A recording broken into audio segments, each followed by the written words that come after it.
I just had a baby. I expect a $5,000 baby shower gift from you. This outrageous message came from Jessica, the detestable being who stole Michael from me. She had lied about being pregnant to steal him away, leading to our divorce. Even though I'd tried to forget that day since remarrying, her presence still disrupts my peace. She hasn't changed, still stirring up trouble without a care. I can hardly believe she's my real sister. But now that this message has arrived and been seen by John, ignoring it isn't an option. Reluctantly, I agreed to attend the celebration since John suggested we go. John seems to have a plan. He's a warm and kind person but hates dishonesty. He's smart and skilled at turning work situations to his advantage. So I trust he has a strategy in mind. She can laugh about it now, but soon she'll have to face the music for all her wrongdoings. Nail me, John Johnson. I've been working as an office assistant in a local company since I graduated from college. I've been dating someone since my college days. Back then, through our club activities, I met Michael Smith, a medical student at the same university.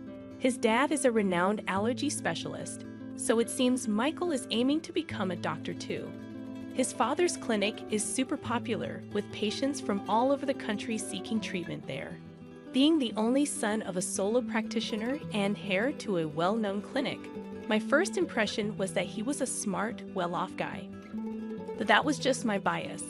Apparently, talking to him, I found he was quite unique, and we both liked the same film director's work. I wanted to get to know him better, so I made the first move. Hey, have you seen the new movie by that director? If not, want to go see it together? A woman who likes those films. That's a bit surprising. Absolutely. Really, I don't have many fans in my circle. I'm so glad I can watch it with you. My efforts paid off, and he began to see me as someone special. Our relationship continued not just through college, but afterwards too, and Michael proposed to me when I was 25. I'm still learning to be a doctor, but in the future, I want to take over my dad's clinic and be a great doctor. I want you, Naomi, to be there to see it all. Will you marry me?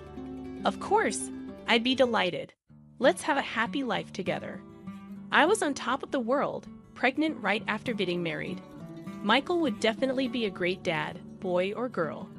As long as the baby was healthy, that was all that mattered.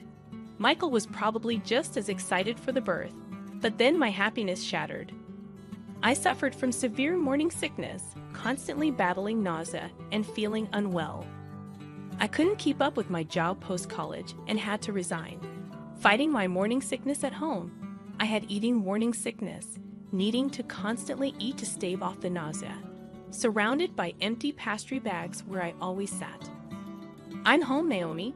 What's happened to this place? It's a mess with all these snacks and bread bags. Sorry, I've been too sick to clean up. You're not working, and you've put on so much weight. It's hard without eating. I was always eating because of my morning sickness. Despite being early in my pregnancy, I had gained 22 lumps compared to before, not doing housework and just eating. You're like a pig who's given up on being late. Like that's harsh. He laughed mockingly at me, someone who could barely move during her morning sickness. I couldn't believe he could be so cruel. Was my judgment that off? Maybe once the baby was born, Michael would return to his kind self. I held on to that faint hope, but it too would soon crumble. One day, my sister Jessica came to visit. Oh, Naomi, you are here. What a mess, though. Sorry for the mess. That's fine. I'm used to this place, like a second home. There she was, my sister Jessica, appearing before a warning out me, struggling with morning sickness and feeling awful. Jessica occasionally visits our home, but at that moment, I was too unwell to properly entertain her. Hoping a little chat might distract me, I decided to start a conversation. You know, it looks like the baby in my belly is a girl. I keep thinking about dressing up and going shopping together someday. Wow, I didn't know you were thinking about things like that. Does Michael know? It's going to be a girl. Girl? Yeah, I told Michael right away. It's a girl. And you know, I dream of wearing matching outfits with my child. Jessica, you've always been so stylish. I'm counting on your advice when the time comes. Then Jessica turned around, smiling meaningfully. That's right. Michael is still a rookie doctor, but he'll eventually take over the family clinic. Poor Michael, having you as a clinic director's wife. Stop it, Jessica. That's too harsh. You really have a sharp tongue. Jessica is quite sarcastic and sometimes says things that hit hard.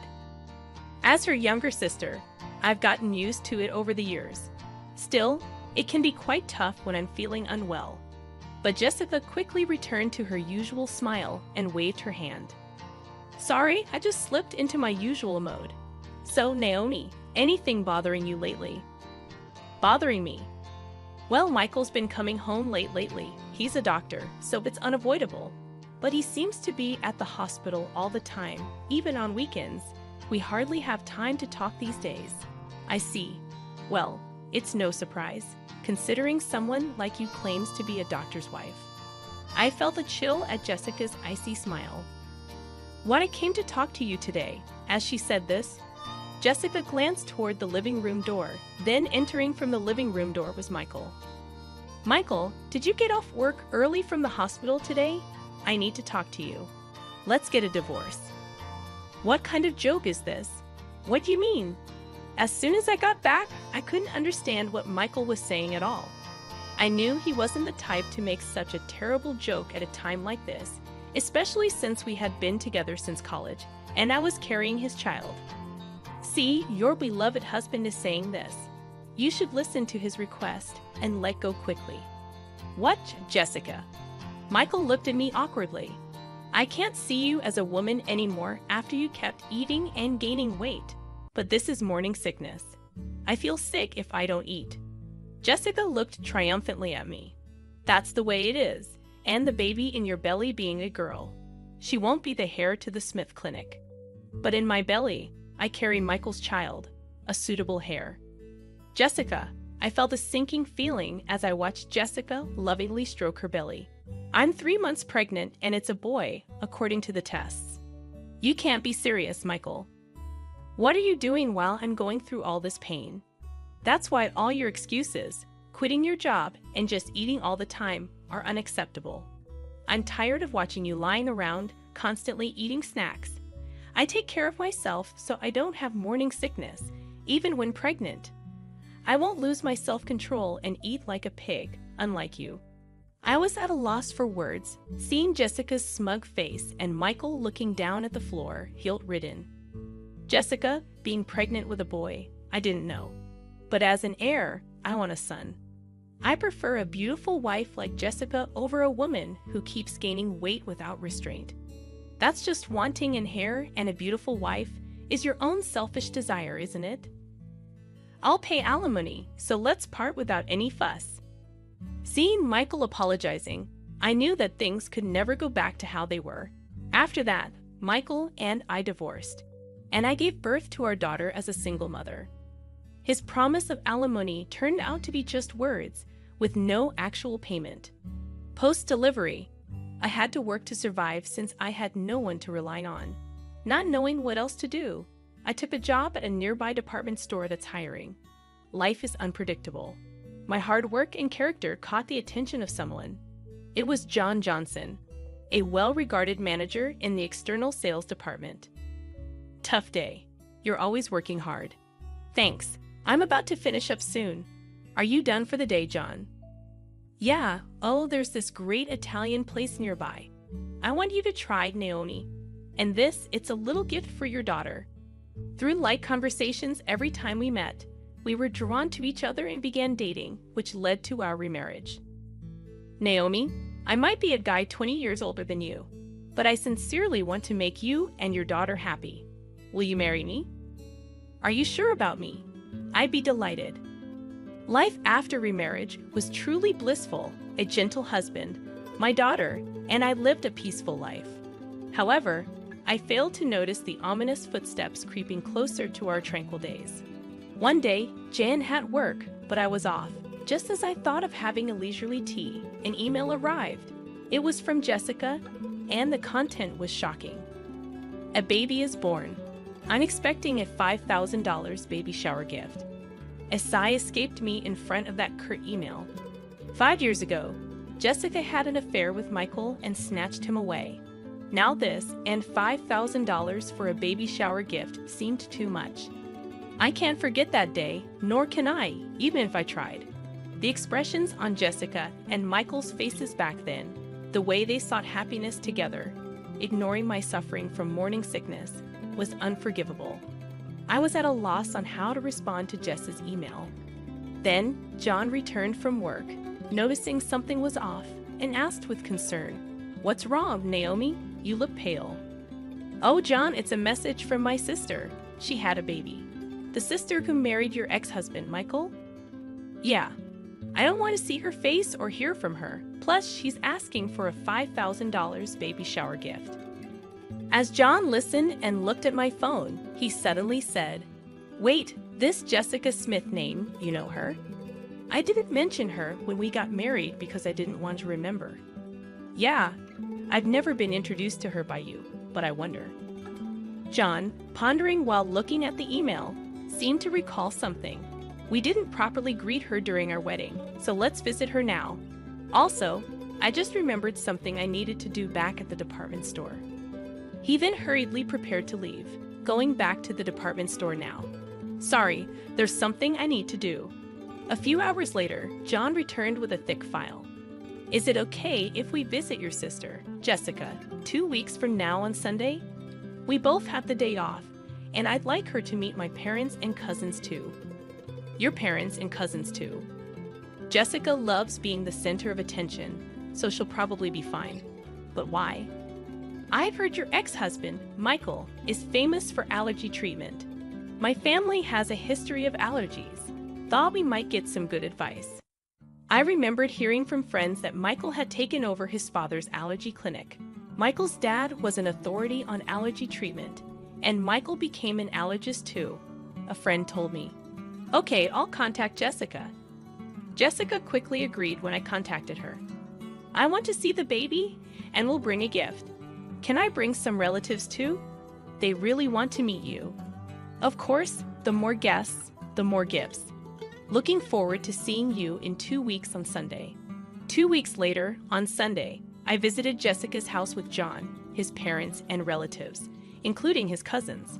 In a quiet residential area, her stylish house stood next to the clinic, its white walls gleaming. John's parents and relatives were surprised by its luxurious design, excited to meet the renowned allergist. "Welcome. I've been waiting for you." "Long time no see, Jessica. You look happy." "Of course.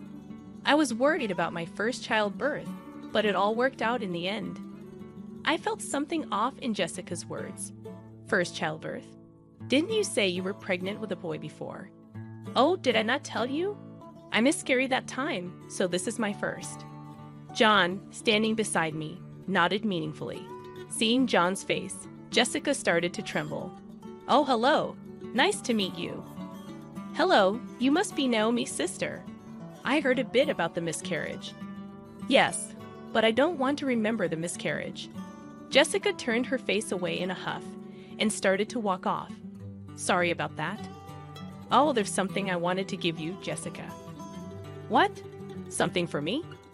Jan handed her an envelope. It's pastel color, and the word "congratulations" written on it, thick enough to be noticeable even from the side. "Here you go. I wanted to give this to Jessica personally." "Got it right? Just what I've been waiting for." I glanced at John and whispered to him, "Hey, we aren't rich, and we don't have to give Jessica the $5,000 she asked for." But John, unfazed, pet me off. "It's fine. Trust me. You'll understand if you watch." "What do you mean if I watch?" While we were talking about the envelope, Jessica had already started opening it. "I need to check if it's exactly $5,000. With this thickness, it might even be $10,000. The cute envelope was torn open with a ripping sound. Jessica's face clouded over the moment she opened it. "What's this?" John stepped forward with a salesperson's smile to explain.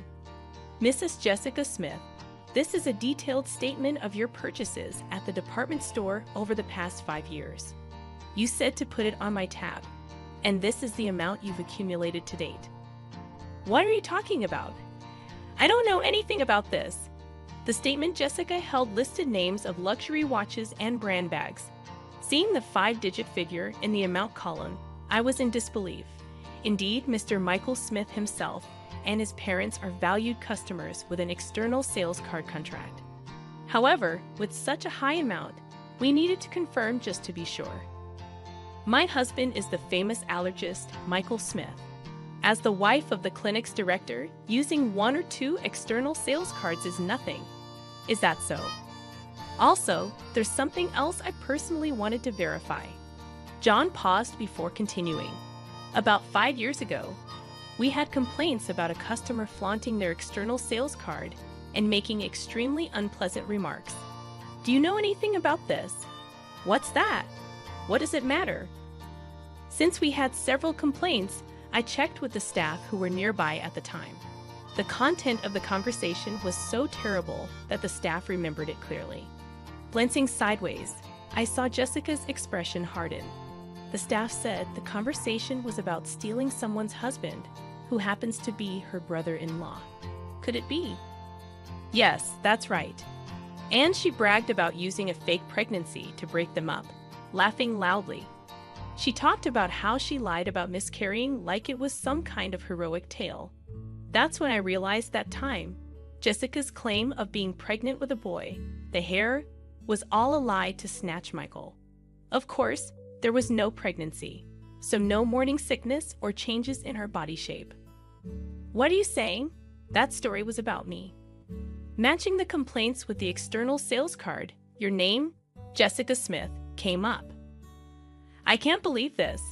You are marrying into a doctor's family, becoming the clinic director's wife. I couldn't stand it. I had to do whatever it took to tell Michael that I was the right one for him. I was overwhelmed with disbelief that Michael had fallen for Jessica's scheme, and she had lied to marry him. While I was stunned, the door opened. What's this all about?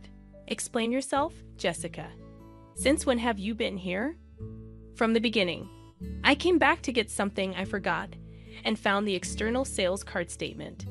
And now I hear the pregnancy 5 years ago was all a lie. You trapped me. Michael shouted, and Jessica began to laugh. So what? You got a beautiful wife, and we have a child now. So it's fine, right? Don't joke with me. I can't live with a liar like you. Let's get a divorce. You can't be serious. What about our child? Don't you feel sorry for them? Pushing her away, Michael glared at Jessica with a furious expression.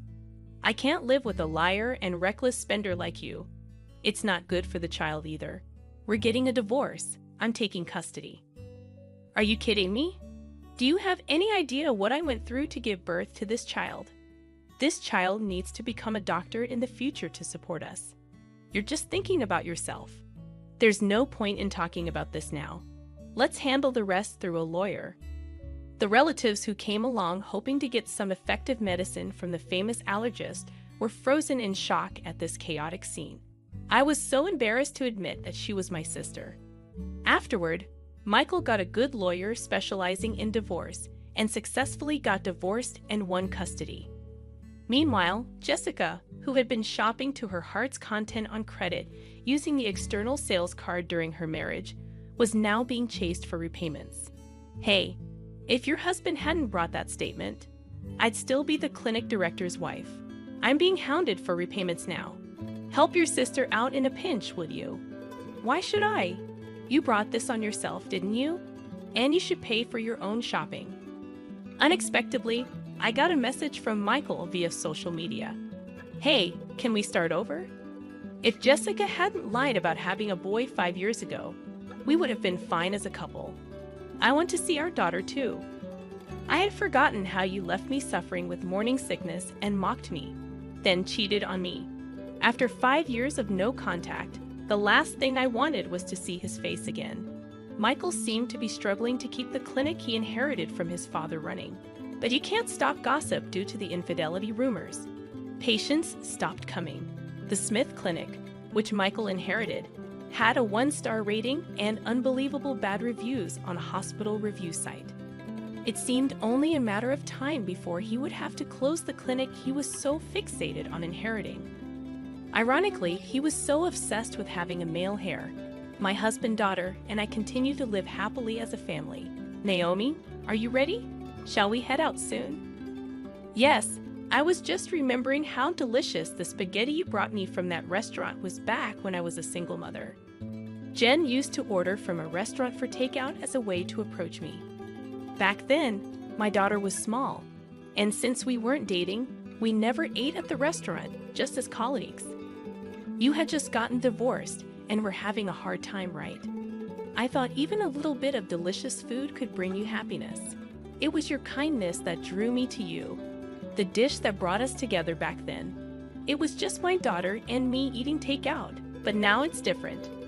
I'm happy that we can eat together as a family. Who would have thought that a day like this, going out with you and our daughter, would come?